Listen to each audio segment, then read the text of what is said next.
अस्सलामु अलैकुम वरहमतुल्लाहि वबरकातुहू। मैं डॉक्टर पीर सैयद ख्वाजा मोहम्मद शहबाज शाह कादरी आज आपकी खिदमत में हाजिर हूँ। आज मैं आपको उस अमल के बारे में बताता हूँ जिस अमल के हमसे बहुत ज़्यादा सवालात होते हैं। वो अमल क्या है कि जिसके बारे में लोग अक्सर ऐसा सवाल करते हैं कि हमें बड़ी हैरत होती है सवाल सुनकर। लोग हमसे सवाल करते हैं कि शाह साहब क्या हम ख़ुद भी इस्तिखारा कर सकते हैं? तो जी बिल्कुल, आप ख़ुद भी इस्तिखारा कर सकते हैं। इस्तिखारे के बहुत से तरीके हैं, बुज़ुर्गाए दीन ने बहुत से तरीके इसके बताए हैं और आइमा कराम ने, आमिलीन हज़रात ने इसके बहुत से मुख्तलिफ़ तरीके जो हैं वो बताए हैं हमें। मगर मैं आपके सामने बहुत आसान और पावरफुल एक वजीफ़ा अमल और वजीफ़ा इसका जो है मैं आपके सामने मैं बयान करता हूँ। आप किसी और अमल की तरफ फ़िलहाल ना जाएं। बहुत आसान सी चीज़ वो ये कि आप नादे अली शरीफ को अपना वजीफ़ा बना लें। नादे अली शरीफ की बहुत सी बरक़ात हैं। फ़िलहाल मैं आपको सिर्फ़ और सिर्फ इस्तिखारे के हवाले से मैं बयान करता हूँ। तो आपने नादे अली शरीफ से इस्तिखारे की इजाज़त लेनी है। अच्छा, मेन सवाल आता है कि इजाज़त का क्या मतलब है? इजाज़त का मतलब तो ये है कि आपने नादे अली शरीफ का आमिल बनना है, वो भी मुख्तसर सा एक इसकी ज़कात अदा करके। और अगर आपने कर लिया तो आप ये समझ लीजिए कि पूरी ज़िंदगी के लिए आपका इस्तिखारा खुल जाएगा। वो इस्तिखारा और बिल्कुल वही अंदाज़ जिस अंदाज़ से आमिलीन इस्तिखारा करते हैं। अच्छा जी, आमिलीन कैसे इस्तिखारा करते हैं? आमिलीन के इस्तिखारा करने का तरीका मैं आपको बताता हूँ। जैसे मैं आमिल हूँ नादे अली शरीफ का और मैंने इस्तिखारे की मुझे इजाज़त भी है, मेरा इस्तिखारा खुला हुआ है। तो मैं आपके सामने एक चीज़ सिर्फ दिखाता हूँ आपको। देखिए, मैंने सिर्फ तस्बीह पकड़ी है हाथ में, ठीक है। मैंने सिर्फ हाथ में तस्बीह पकड़ी है, कुछ पूछा नहीं है। तस्बीह खुद ब खुद हिलना शुरू हो चुकी है।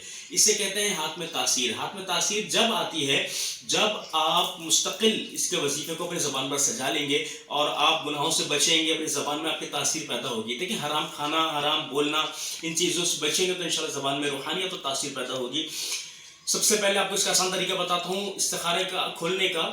वो तरीका ये है कि आपने 7 दिन तक लगातार बाद नमाज इशा ता सुबह फजर से पहले जब फजर का वक्त लगता है उससे पहले इंतहाई सहर का जो वक्त होता है, बाद नमाज इशा ता इंतहाई सहर, आपने किसी भी वक्त इस दौरान बैठ के 700 मरतबा नादे अली शरीफ पढ़ना है। नादे अली यम मज़हरल अजाइबी तजिदहु औनल लका फिन नवाइबी कुल्लु हम्मिन व गम्मिन सयंजली बि अज़मतिका या अल्लाह व बि नबुव्वतिका या रसूल अल्लाह व बि वलायतिका या अली या अली या अली अदरिकनी। आपने नादे अली शरीफ रोज़ाना 7 दिन तक 700 मरतबा पढ़ना है। रोज़ आप 700 मरतबा पढ़ेंगे। पढ़ने के बाद आप एक मुख्तसर तस्बीह ले लें, मखसूस तस्बीह, जिस तस्बीह का वज़न थोड़ा सा वज़न हो, वज़नी तस्बीह हो थोड़ी।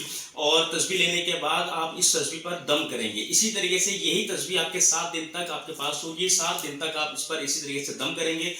दम करने के बाद आप इस तस्बीह को 7वें दिन अपने सामने रखना है। फातिहा पेश करनी है, जो आप 7 दिन नादे अली पढ़ेंगे। नादे अली पढ़ने के बाद जब 7 दिन मुकम्मल हो जाएगा, आपने फातिहा पेश करनी है, जिसका सवाब बिलखुसूस मौला अली शेर खुदा मुश्किल कुशा की बारगाह में पेश करके अल्लाह से दुआ करना है कि अल्लाह मुझे ज़बान में तासीर अता फरमा। उसके बाद आपको मैं तरीका बयान कर देता हूँ कि किस तरीके से आपने इस्तिखारा करना है। इस्तिखारा खोलना है आपने सबसे पहले। उसका तरीका ये होगा, आपने तस्बीह के दाने बराबर किए और सीधे हाथ का अंगूठा और बीच वाली उंगली सेंटर वाली, इस दो से आपने ये मेहराब तस्बीह का पकड़ना है। पकड़ने के बाद आपने हाथ बिल्कुल अपना रोक के आपने इस्तिखारे के लिए इजाज़त तस्बीह से लेनी है कि क्या मुझे इस्तिखारा करने की इजाज़त है या नहीं। अगर आपको इजाज़त होगी और इंशाअल्लाह आप कामयाबी से करेंगे, एहतिकाद के साथ करें, आपको कामयाबी होगी इंशाअल्लाह। इस तरीके से आपने तस्बीह से इजाज़त देनी है। अगर तस्बीह बिल्कुल सीधी सीधी हिलती है ऐसे, तो इसका मतलब है कि हाँ आपको इजाज़त है। और अगर तस्बीह ऐसे हिलती है ना, तो आपको इसकी इजाज़त नहीं है। अगर आप कामिल ईमान के साथ करेंगे तो आपको इंशाअल्लाह इसकी इजाज़त होगी। करने के बाद आपको मैं बयान करूँ, जब आप इसके आमिल बन जाएंगे तो उसके बाद रोज़ाना 7 दिन आपने 700 मरतबा पढ़ लिया। उसके बाद रोज़ाना आपने 41 मरतबा नादे अली शरीफ पढ़नी है। किसी भी वक्त पढ़ लें या हर नमाज के बाद 11-11 मरतबा भी पढ़ सकते हैं। उसके बाद आपने क्या करना है, जब आप इसके आमिल बन जाएंगे तो आपने तस्बीह को इसी तरीके से पकड़ना है। पकड़ने के बाद आपने सवाल करना है कि फ़लाँ बिनते फ़लाँ के, आप कुछ भी चेक कर सकते हैं, फ़लाँ बिनते फ़लाँ अगर फ़लाँ बिन फ़लाँ से निकाह करता है तो उनके हक़ में आपस में निकाह करना उनके हक़ में बेहतर है या नहीं। अगर जवाब हाँ में आता है तो समझे बेहतर है।